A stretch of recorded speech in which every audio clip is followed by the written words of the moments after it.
I love advertisements. Not watching them, I skip them every chance I get. I also do it with sponsors too. I don't care. But I like the idea of them. The fact that companies spend millions of dollars each year, have a whole team of people just to make one video, post, or anything to get your attention enough that you spend your money on their item, which is most likely useless and brings no value to your life. That is just a beautiful piece of something. I don't even know if I can describe it as art, but it's a thing and it's very fascinating. It's also hilarious to see that most of the time these billion-dollar companies are losing to the most obvious dropshipping AI scam of all time. How do people fall for these? The art of making ads is something that have changed throughout the years. Most companies launch multiple different campaigns or change their styles, but today I'm here to talk about one company that I guarantee you haven't heard of unless you're French, because they have been doing the same advertisement technique ever since the 90s, and that is utilizing the power of furries. Orange Xena, and I just want to get this out of the way first, since this is a French company, there are multiple different ways to pronounce it. I have no idea which one is right, so I'm just going to call it the one with a Z. This is a company that's been around since 1936. That is 83 years. It is crazy to think that if someone was born that year, they are literally in their 80s and they have a chance where they're still walking around right now. People live for a very long time. It is a lightly carbonated orange soda, which people say tastes like orange juice because it's made out of real oranges. Unless that's what they say. I'm sorry, I have just been American pilled, so every time when I hear someone say real ingredients, I just assume that they're lying. Everyone who has tried this says that it tastes amazing, but this is something that I cannot find out for myself because I can't find it no matter how hard I look. So I'm just gonna do what everyone else does on the internet and just blindly believe everyone without looking in or checking for myself. So this drink tastes amazing and I think you should try it as well. With the backstory out of the way, let me paint you a scene. It's the 90s and the soda market is tight with competition. A lot of new companies and startups are trying to make a name for themselves, and not only that, you have to compete with the big boys. Also, your ads of hiring attractive white people walking around the beach doing nothing isn't really making the cut. So, what are you going to do to stand out? You're sitting down there, wondering, pondering, and then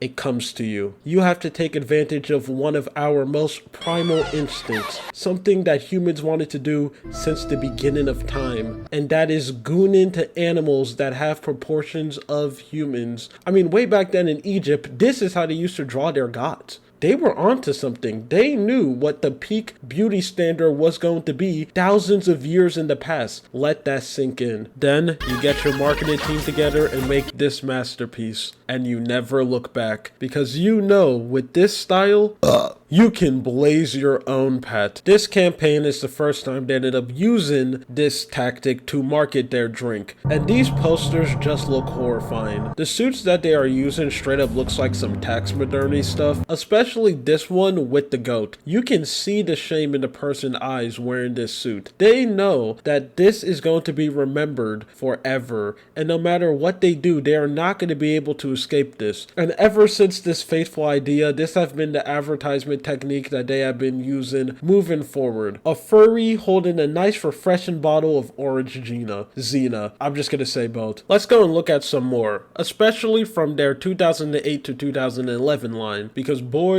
are these freaky. The people making these definitely did it with one hand. Coming up, we have beautiful art like biblically accurate Freddy Fazbear, a feet fetish person's wet dream, since her foot is hovering above the soda bottle, getting all of the beautiful foot particles, germs, and bacteria all over the soda, and you can even see the bubbles popping right on top of their toes. A character who looks like they'll fit right into Polar Bowling, a sexy turtle with a turtle tattoo on her, which is kinda weird, but I guess humans also get other humans tattoo on them, so maybe this is something that's normal for this cinematic universe of animals. But the turtle that is tattooed on her is just a 100% normal everyday turtle, so maybe this is like one of those situations where only some animals have the privilege to evolve to be as sexy and intelligent as humans, while other animals stay just being normal animals. But speaking of animals, that's not the only thing that they decide to sexualize, as plants and even water itself gets this treatment as well. And you didn't hear this one from me, okay? But if I had to goon to any of them, it's going to be this one. But you did hear that from me. Enough of looking at posters. That's such an archaic way to get yourself going. In the modern day, if we want to go and watch something, we decide to watch videos. Luckily, they have a lot of ads which will satisfy your deep furry fantasies. Let's look at the legendary 2008 ad. This is how I imagine the beginning of humanity was at the Garden of Eden. Just a bunch of anthropomorphic animals dancing around a bottle of Orangina. When these ads came out, they were very controversial, with some people saying that they're too sexual to be airing on TV, which is a statement that I think is crazy. Around the time when this ad ended up coming out, 2008, and just the early 2000s in general, we have seen some of the most wildest ads of all time, so I think it's a little crazy for people to see this one and thinking that's going a little bit too far. But these commercials did air in French, so maybe their commercials were more tame compared to whatever we were being fed on US and UK TV. There's one more ad campaign that I want to look at, because I don't want this video to be 20 minutes long. I don't have another one in me. Now, this campaign continues the trend of having animals walking around, but it's a little bit less goon-filled and sexualized. It has a very weird gimmick, so let me just show you some. L'amour s'active, on n'a pas toujours le temps de prendre une douche. Mon secret, quelques gouttes d'orangina sous les aisselles. Orangina, nature. That's how most of these work. You have an animal using the drink, but not as sodas, just as a completely different items. I generally wonder if advertising your product like this is something that is allowed, because I feel like this may actually confuse someone who's going to see this ad and they think, oh, I could use this as like a mouthwash or something, but who knows. This did air in a different country, and I may just be thinking about normal US people literacy rate, so I guess not. It is a very interesting gimmick. Last but not least, I want to end on this one. Sorry, man.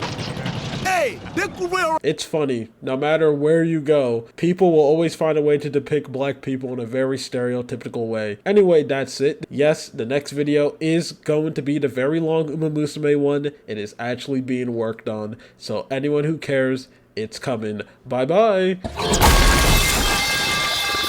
Just a joke.